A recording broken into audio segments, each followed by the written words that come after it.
Hi dears, welcome back. ನಾನು cilia. ಇವತ್ತಿನ ವಿಡಿಯೋದಲ್ಲಿ ನನಗೆ ತಿಳಿದಿರುವಂತಹ 2-3 ಟಿಪ್ಸನ್ನು ನಿಮ್ಮೊಟ್ಟಿಗೆ ಶೇರ್ ಮಾಡ್ತಾ ಇದ್ದೀನಿ. ಇವಾಗ ಮಳೆಗಾಲ ಅಲ್ವಾ? ಮಳೆಗಾಲದಲ್ಲಿ ಎಲ್ಲ ಗೃಹಿಣಿಯರಿಗೆ ಇರುವ ಒಂದೇ ಒಂದು ಟೆನ್ಷನ್ ಅಂದರೆ ಬಟ್ಟೆ ಒಣಗಿಸುವುದು ಹೇಗೆ ಅಂತ. ಶಾಲೆಗೆ ಹೋಗುವ ಮಕ್ಕಳು, ಅದೇ ರೀತಿ ನಮ್ಮ ಮನೆಯವರೆಲ್ಲ ಕೆಲಸಕ್ಕೆ ಹೋಗೋರಿಗಿದ್ರೆ ಅವ್ರದ್ದು ಸಾಕ್ಸ್, ಟೀ ಶರ್ಟ್ಗಳು, ಇನ್ನರ್ ವೇರ್ಸ್ ಎಲ್ಲ ಒಣಗಿಸಲಿಕ್ಕೆ ತುಂಬ ಕಷ್ಟ. ಬಿಸಿಲಿಲ್ಲದೆ ಮನೆಯಲ್ಲೇ ಸುಲಭವಾಗಿ ನಮಗೆ ಯಾವ ರೀತಿ ಬಟ್ಟೆಗಳನ್ನು ಒಣಗಿಸಬಹುದು ಅಂತ ಒಂದು ಟಿಪ್ಪನ್ನು ತೋರಿಸ್ತಾ ಇದ್ದೀನಿ. ಅದರೊಟ್ಟಿಗೆ 2-3 ಸಣ್ಣ ಟಿಪ್ಪನ್ನು ಸಹ ನಿಮಗೆ ತೋರಿಸ್ತಾ ಇದ್ದೀನಿ. ವಿಡಿಯೋ ಸ್ಕಿಪ್ ಮಾಡದೆ ಫುಲ್ಲಾಗಿ ನೋಡಿ, ಇದರಿಂದ ನಿಮಗೆ ತುಂಬಾ ಉಪಯೋಗ ಆಗುತ್ತೆ. ನನ್ನ ಈ ವಿಡಿಯೋ ನೋಡ್ತಿದ್ದಂಗೆ ನಿಮಗೆ ಇಷ್ಟ ಆದರೆ ಪ್ಲೀಸ್ ಲೈಕ್ ಮಾಡಿ, ಶೇರ್ ಮಾಡಿ, ನನಗೆ ಸಪೋರ್ಟ್ ಮಾಡಿ. ನೋಡಿ, ಫಸ್ಟ್ ನಾನು ಬಟ್ಟೆ ಒಂದು ಛತ್ರಿಯಿಂದ ಯಾವ ರೀತಿ ನಮಗೆ ಸ್ವಲ್ಪ ಬಟ್ಟೆಗಳನ್ನು ಒಣಗಿಸ್ಬೋದು ಅಂತ ತೋರಿಸ್ತಾ ಇದ್ದೀನಿ. ನೋಡಿ, ಇದೊಂದು ಹಳೆಯ ಛತ್ರಿ, ನನ್ನ ಮಗಂದು ಹಳೆಯ ಛತ್ರಿ. ಅದರದ್ದು ಈ ಮಧ್ಯದಲ್ಲಿರುವ ಕಂಬಿ ಇದೆಯಲ್ಲ, ಅದು ಸ್ವಲ್ಪ ಬೆಂಡಾಗಿದೆ, ಹಾಗೆ ಅದನ್ನು ಯೂಸ್ ಮಾಡ್ತಾ ಇಲ್ಲ. ಇದರಿಂದ ನಾನೊಂದು ಸಣ್ಣ ಟಿಪ್ಪನ್ನು ನಿಮಗೆ ತೋರಿಸ್ತೀನಿ. ಈ ಛತ್ರಿಯ ಈ ಭಾಗದಲ್ಲಿ ಒಂದು ಹಗ್ಗವನ್ನು ಕಟ್ಟಿ ನೋಡಿ. ಯಾವುದು, ನಾನಿವಾಗ ಒಂದು ನನ್ನ ಮಗಂದು ಶೂದು ಲೇಸನ್ನು ತಗೊಂಡಿದ್ದೀನಿ. ಅದನ್ನು ಟೈಟಾಗಿ ಕಟ್ಟಬೇಕು. ಕಟ್ಟಿ ನಮ್ಮ ರೂಮಲ್ಲಿ ಎಲ್ಲಿಯಾದರೂ ನಾವು ಇದನ್ನು ಹ್ಯಾಂಗ್ ಮಾಡಬೇಕು.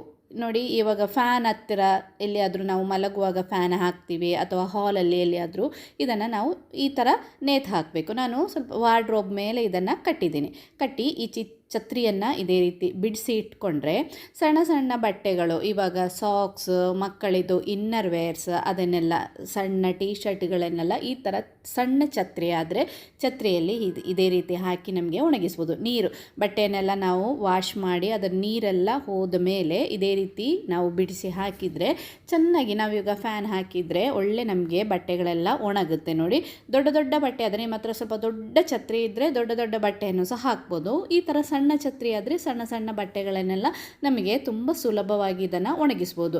ಜಾಸ್ತಿ ಜಾಗ ಸಹ ಬೇಡ. ಇದೇ ರೀತಿ ನಾವು ಛತ್ರಿಯನ್ನು ಒಂದು ಎಲ್ಲಿಯಾದರೂ ನೇತು ಹಾಕಿದರೆ ಸಾಕಾಗುತ್ತೆ.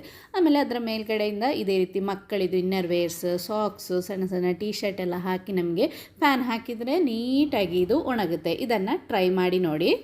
ನಿಮ್ಮ ಹತ್ರ ಹಳೆಯ ಛತ್ರಿಗಳಿದ್ದರೆ ಅದನ್ನು ಬಿಸಾಡಬೇಡಿ, ತೆಗೆದಿಟ್ಕೊಳ್ಳಿ. ಮಳೆಗಾಲದಲ್ಲಿ ಇದೇ ರೀತಿ ನಮಗೆ ಯೂಸ್ ಮಾಡ್ಬೋದು. ಇದು ಇವಾಗ ಸಣ್ಣ ಛತ್ರಿ. ದೊಡ್ಡ ಛತ್ರಿ ಆದರೆ ಇನ್ನೂ ನಮಗೆ ಈಸಿಯಾಗಿ ದೊಡ್ಡ ದೊಡ್ಡ ಬಟ್ಟೆಗಳನ್ನು ಸಹ ಹಾಕ್ಬೋದು. ಎರಡನೇ ಟಿಪ್ಪು ನೋಡಿ, ಈಸಿಯಾಗಿ ನಮಗೆ ಮಾಡಬಹುದಾದಂತಹ ಒಂದು ಟಿಪ್. ನಾವೆಲ್ಲ ಅಂಗಡಿಯಿಂದ ತೆಂಗಿನಕಾಯಿಯನ್ನು ತಂದಾಗ ಅದರ ಮೇಲ್ಗಡೆ ಇದೇ ರೀತಿ ತೊಟ್ಟಿರುತ್ತೆ ನೋಡಿ. ಈ ತೆಂಗಿನಕಾಯಿ ನಾರು, ಇದನ್ನು ಇವಾಗ ಮನೆಯಲ್ಲೇ ತೆಂಗಿನಕಾಯಿ ಎಲ್ಲ ಇರುವವರಿಗೆ ಬೇಕಾದಷ್ಟು ಇರುತ್ತೆ. ಈಗ ಟೌನಲ್ಲಿ ಎಲ್ಲ ಇರುವವರಿಗೆ ಈ ಥರ ತೊಟ್ಟಿದ್ರೆ ಅದಾದರೂ ಆಗುತ್ತೆ, ಇಲ್ಲ ಒಳ್ಳೆ ತೆಂಗಿನಕಾಯಿ ನಾರಾದರೂ ಆಗುತ್ತೆ. ಇದರಿಂದ ನಾನು ಇವಾಗ ತೊಟ್ಟನ್ನು ತಗೊಂಡಿದ್ದೀನಿ. ಅದನ್ನು ಚೆನ್ನಾಗಿ ಬಿಡಿಸಿ ತಗೋಬೇಕು. ಎಷ್ಟು ಬೇಕೋ ಅಷ್ಟು ನಮಗೆ ಬಿಡಿಸಿ ತಗೊಂಡು ಇದನ್ನು ಕೈಯಲ್ಲೇ ಈ ರೀತಿ ಮಾಡಿದರೆ ಸಹ ಅದರ ಧೂಳೆಲ್ಲ ಹೋಗುತ್ತೆ. ಇಲ್ಲಾಂದರೆ ಒಂದು ಬಾಚಣಿಗೆಯಲ್ಲಿ ಇದೇ ರೀತಿ ಲೈಟಾಗಿ ನಾವು ಪ್ರೆಸ್ ಮಾಡಿ ಈ ಥರ ಮಾಡಿದರೆ ಆ ಧೂಳೆಲ್ಲ ಹೋಗುತ್ತೆ. ನೋಡಿ, ಧೂಳೆಲ್ಲ ಹೋದ್ಮೇಲೆ ಎಷ್ಟು ಬೇಕೋ ಅಷ್ಟು ನಾರನ್ನು ನಾವು ತೆಗೆದಿಟ್ಕೊಂಡು ಅದರ ಸೈಡನ್ನೆಲ್ಲ ಕಟ್ ಮಾಡಿ ಕ್ಲೀನಾಗಿ ಮಾಡಿ ಇಟ್ಕೊಳ್ಳಿ. ಕೈಯಲ್ಲೇ ಈ ಥರ ಮಾಡಿದರೆ ಸಾಕು. ನಾವು ಮುಂಚೆ ಎಲ್ಲ ಇದೇ ರೀತಿ ಮಾಡ್ತಾಯಿದ್ದೀವಿ, ಕೈಯಲ್ಲೇ ಈ ಥರ ಸ್ವಲ್ಪ ಹೊತ್ತು ಪ್ರೆಸ್ ಮಾಡಿದರೆ ಧೂಳೆಲ್ಲ ಹೋಗುತ್ತೆ. ಆಮೇಲೆ ಇದರ ಸೈಡನ್ನೆಲ್ಲ ಚೆನ್ನಾಗಿ ನೀಟಾಗಿ ಕಟ್ ಮಾಡಿ ಒಂದೇ ರೀತಿ ಮಾಡಿ ಇದನ್ನು ಸೈಡ್ಗೆ ಇಟ್ಕೊಳ್ಳಿ. ಇನ್ನು ನಮಗೆ ಬೇಕಾದೊಂದು ಕಾಟನ್ ಬಟ್ಟೆ ನೋಡಿ, ಈ ಥರ ಟವಲ್ ಬಟ್ಟೆ ಆದರೂ ಆಗುತ್ತೆ. ಇಲ್ಲಾಂದರೆ ನಿಮ್ಮ ಮನೆಯಲ್ಲಿ ನಾವು ಡ್ರೆಸ್ಸಿಂಗಿಗೆ ತರುವಂತಹ ಬಟ್ಟೆ ಇರುತ್ತೆ ನೋಡಿ, ಈ ಥರ ಬಟ್ಟೆ ಇದ್ದರೂ ಆಗುತ್ತೆ. 1-2 ಲೇಯರ್ ಈ ಥರ ಮಡಚ್ಕೊಂಡು ಎಷ್ಟು ಬೇಕೋ ಅಷ್ಟು ಮಡಚ್ಕೊಂಡು ನಾವು ಕ್ಲೀನ್ ಮಾಡಿ ಇಟ್ಟಿರುವಂತಹ ತೆಂಗಿನಕಾಯಿ ನಾರನ್ನು ಈ ಬಟ್ಟೆಯ ಮಧ್ಯದಲ್ಲಿ ಇಟ್ಟು, ಇನ್ನು ನಮಗೆ ಬೇಕಾದ ಒಂದು ಕಡ್ಡಿ ನೋಡಿ, ಈ ಥರ ಸ್ವಲ್ಪ ಸ್ಟ್ರಾಂಗ್ ಆಗಿರೋ ಒಂದು ಕಡ್ಡಿಯನ್ನು ತಗೊಳ್ಳಿ. ಎಷ್ಟು ಉದ್ದ ಬೇಕೋ ಅಷ್ಟು ಉದ್ದಕ್ಕೆ ಈ ಕಡ್ಡಿಯನ್ನು ಕಟ್ ಮಾಡಿ ತಗೊಂಡು ನಾವು ರೆಡಿ ಮಾಡಿ ಇಟ್ಟಿರುವಂತಹ ತೆಂಗಿನಕಾಯಿ ನಾರು ಮತ್ತು ಬಟ್ಟೆ ಇದೆಯಲ್ಲ ಅದರ ಮಧ್ಯದಲ್ಲಿ ಈ ಕಡ್ಡಿಯನ್ನು ಇದೇ ರೀತಿ ಇಟ್ಕೊಳ್ಳಿ.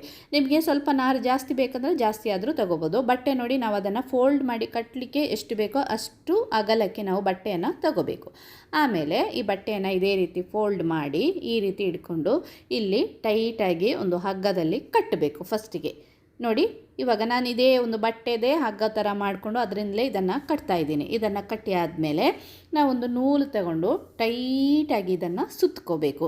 ಫಸ್ಟಿಗೆ ಇದೇ ರೀತಿ ಕಟ್ಟಬೇಕು. ಕಟ್ಟಿ ಆದಮೇಲೆ ನೂಲಲ್ಲಿ ಇದನ್ನು ಚೆನ್ನಾಗಿ ಸುತ್ತಿ ಟೈಟಾಗಿ ಮಾಡ್ಕೋಬೇಕು. ಆ ಕಡ್ಡಿ ಅದರಿಂದ ಬಿಟ್ಟು ಹೋಗಬಾರ್ದು ನಾವು ಮುಂದೆ ಯೂಸ್ ಮಾಡುವಾಗ. ಹೀಗೆ ಟೈಟಾಗಿ ನೂಲನ್ನು ಸುತ್ತೋದ್ರಿಂದ ಅದು ಬೇಗ ಬಿಚ್ಚಿ ಸಹ ಹೋಗೋದಿಲ್ಲ, ಒಳ್ಳೆ ಟೈಟಾಗಿ ಇರುತ್ತೆ ನೋಡಿ. ಇದೇ ರೀತಿ ಚೆನ್ನಾಗಿ ನೂಲನ್ನು ಸುತ್ತಿ ಕಟ್ಟಿ ಬಿಟ್ಟರೆ ಆಯಿತು. ನಮ್ಮದು ಸೂಪರಾಗಿರುವಂತಹ ಬ್ರಷ್ ಇಲ್ಲಿ ರೆಡಿ ಆಯಿತು. ಇನ್ನು ಆ ಎಕ್ಸ್ಟ್ರಾ ಬಟ್ಟೆ ಎಲ್ಲ ಇರುತ್ತೆ ನೋಡಿ, ಅದನ್ನು ಕಟ್ ಮಾಡಿ ತೆಗೆದ್ರೆ ನಮ್ಮದು ಸೂಪರಾಗಿ ಇರುವಂತಹ ಹೋಮ್ ಮೇಡ್ ಬ್ರಷ್. ಇದನ್ನು ನಮಗೆ ದೋಸೆ ಕಾವಲಿಗೆ ಎಣ್ಣೆಯನ್ನು ಹಚ್ಚಲಿಕ್ಕೆ ಯೂಸ್ ಮಾಡ್ಬೋದು. ನಾವೆಲ್ಲ ಸಣ್ಣ ಇರುವಾಗ ನಮ್ಮ ಮನೆಯಲ್ಲಿ ಅಮ್ಮ ಎಲ್ಲ ಇದೇ ರೀತಿ ಮಾಡ್ತಾಯಿದ್ರು. ಸ್ವಲ್ಪ ತೆಂಗಿನ ನಾರನ್ನು ತೆಗೆದು ಕಾಟನ್ ಬಟ್ಟೆ ಒಳಗೆ ಇದೇ ರೀತಿ ಕಟ್ಟಿ ಇಡ್ತಾಯಿದ್ರು. ಇದನ್ನು ನಾವು ದೋಸೆ ಕಾವಲಿಗೆ ಎಣ್ಣೆ ಎಲ್ಲ ಹಚ್ಬೋದು. ಟೈಮ್ ಇದ್ದಾಗ ಇದೇ ರೀತಿ 2-3 ಮಾಡಿ ಇಟ್ಕೊಂಡ್ರೆ ಒಂದು ಹಾಳಾದಾಗ ಇನ್ನೊಂದನ್ನು ನಮಗೆ ಯೂಸ್ ಮಾಡ್ಬೋದು. ನೋಡಿ ಎಷ್ಟು ಚೆನ್ನಾಗಿದೆ ಅಂತ. ಈಗ ಸಿಲಿಕಾನ್ ಇದೆಲ್ಲ ಹೊರಗಡೆಯಿಂದ ತರೋದಕ್ಕಿಂತ ಮನೆಯಲ್ಲೇ ಈಸಿಯಾಗಿ ನಮಗೆ ಚೆನ್ನಾಗಿರುವ ಬ್ರಷನ್ನು ಮಾಡಬಹುದು. ಇನ್ನು 3ನೇ ಟಿಪ್ ನೋಡಿ, ಇದು ನಾನು ಮೊನ್ನೆ ಬೆಳ್ಳುಳ್ಳಿ ತಂದಾಗ ಈ ಥರ ಒಂದು ಬ್ಯಾಗ್ ಸಿಕ್ತು.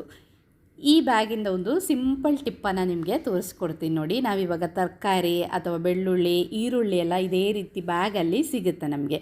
ದೊಡ್ಡ ಬ್ಯಾಗ್ ಆದರೆ ಅದನ್ನು ಕಟ್ ಮಾಡಿ ಇಟ್ಕೊಳ್ಳಿ. ಕಟ್ ಮಾಡಿ ಇಟ್ಕೊಂಡು ಇನ್ನು ಸ್ವಲ್ಪ ತೆಂಗಿನ ಕಾಯ್ದು ನಾರನ್ನು ತಗೊಂಡು ಕೈಯಲ್ಲೇ ಇದೇ ರೀತಿ ಬಿಡಿಸ್ತಾ ಅದರ ಧೂಳನ್ನೆಲ್ಲ ತೆಗಿಬೇಕು. ಧೂಳನ್ನೆಲ್ಲ ತೆಗೆದಾದ ಮೇಲೆ ನಮಗೆ ಯಾವ ಶೇಪ್ ಬೇಕೋ ಕೈಯಲ್ಲೇ ಇದನ್ನು ಹೀಗೆ ಮಾಡಿದ್ರೆ ಧೂಳೆಲ್ಲ ಹೋಗುತ್ತೆ ನೋಡಿ.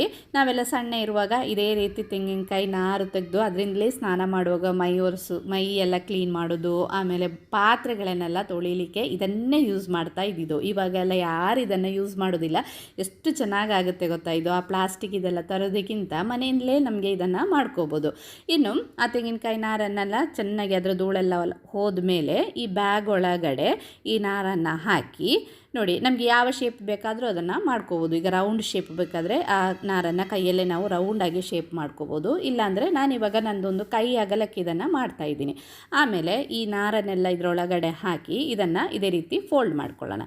ಫೋಲ್ಡ್ ಮಾಡಿ ಆ ಸೈಡ್ ಇದೆಯಲ್ಲ, ಸೈಡನ್ನೆಲ್ಲ ನಮಗೆ ಒಂದು ಸೂಜಿ ಮತ್ತು ದಾರದಿಂದ ಇದನ್ನು ಸ್ಟಿಚ್ ಮಾಡ್ಕೊಳ್ಳೋಣ. ಸ್ಟಿಚ್ ಮಾಡಿದರೆ ಅದು ಸ್ಟ್ರಾಂಗ್ ಆಗಿ ಇರುತ್ತೆ ನೋಡಿ. ಈ ಥರ ಫೋಲ್ಡ್ ಮಾಡಿ ಇಟ್ಕೊಂಡು ಸೈಡೆಲ್ಲ ಇದನ್ನು ನಮಗೆ ಒಂದು ಸೂಜಿ ಮತ್ತು ದಾರದಲ್ಲಿ ಇದನ್ನು ಸ್ಟಿಚ್ ಮಾಡಿದರೆ ಒಳ್ಳೆ ಒಂದು ಬ್ರಷ್ ರೆಡಿ ಆಯಿತು. ಇದರಿಂದ ನಮಗೆ ಸ್ನಾನ ಮಾಡುವಾಗ, ಮೈ ಉಜ್ಜಲಿಕ್ಕೆ, ಪಾತ್ರೆ ತೊಳಿಲಿಕ್ಕೆಲ್ಲ ಸೂಪರ್ ಆಗುತ್ತೆ ಇದು. ನಾವೆಲ್ಲ ಸಣ್ಣ ಇದ್ದಾಗ ನಮ್ಮ ಅಮ್ಮ ಎಲ್ಲ ಹೊರಗಡೆಯಿಂದ ಬ್ರಷ್ಷು ಅದು ಇದೇನು ತರ್ತಾ ಇರಲಿಲ್ಲ. ಇದೇ ರೀತಿ ತೆಂಗಿನಕಾಯ್ದು ನಾರು ತೆಗೆದು ಪಾತ್ರೆ ತೊಳಿಲಿಕ್ಕೆ, ಸ್ನಾನ ಮಾಡುವಾಗ, ಮೈ ಉಜ್ಜಲಿಕ್ಕೆಲ್ಲ ಇದನ್ನೇ ಯೂಸ್ ಮಾಡ್ತಾ ಇದ್ದಿದ್ದು. ನಿಮ್ಮ ಹತ್ರ ಈ ಥರ ಬ್ಯಾಗ್ ಇಲ್ಲ ಅಂದರೆ ನೈಲಾನ್ ಬಟ್ಟೆ ತಗೊಂಡು ಬಟ್ಟೆಗೆ ಇದೇ ರೀತಿ ತೆಂಗಿನಕಾಯಿ ನಾರನ್ನು ಹಾಕಿ ಸೈಡೆಲ್ಲ ಇದೇ ರೀತಿ ಸೂಜಿ ದಾರದಿಂದ ಸ್ಟಿಚ್ ಮಾಡಿ ಇದೇ ರೀತಿ ಬ್ರಷ್ ಥರ ಮಾಡಿಕೊಂಡ್ರೆ ಅದನ್ನು ಸಹ ನಮಗೆ ಯೂಸ್ ಮಾಡ್ಬೋದು ನೋಡಿ. ಇದರಿಂದ ನಮಗೆ ಪಾತ್ರೆ ತೊಳಿಬೋದು, ಸ್ನಾನ ಮಾಡುವಾಗ ಮೈ ಉಜ್ಬೋದು, ಮೈಯೆಲ್ಲ ಸೂಪರಾಗಿ ಕ್ಲೀನ್ ಆಗುತ್ತೆ. ಟ್ರೈ ಮಾಡಿ ನೋಡಿ ಎಷ್ಟು ಚೆನ್ನಾಗಿದೆ. ನಮ್ಮದೊಂದು ಕೈ ಅಗಲಿಕೆ ಮಾಡಿಕೊಂಡ್ರೆ ಚೆನ್ನಾಗಿದೆ ನೋಡಿ. ನಾವು ಬಿಸಾಡುವಂತಹ ಕೆಲವೊಂದು ವಸ್ತುಗಳು ನಮ್ಮ ದಿನನಿತ್ಯದ ಬದುಕಲ್ಲಿ ನಮಗೆ ಉಪಯೋಗವಾಗುವಂತಹ ಕೆಲವು ವಸ್ತುಗಳನ್ನು ನಮ್ಮ ಕೈಯಿಂದಲೇ ನಮಗೆ ಮಾಡಬಹುದು. ಎಷ್ಟು ಖುಷಿಯಾಗುತ್ತಲ್ವ ಟ್ರೈ ಮಾಡಿ.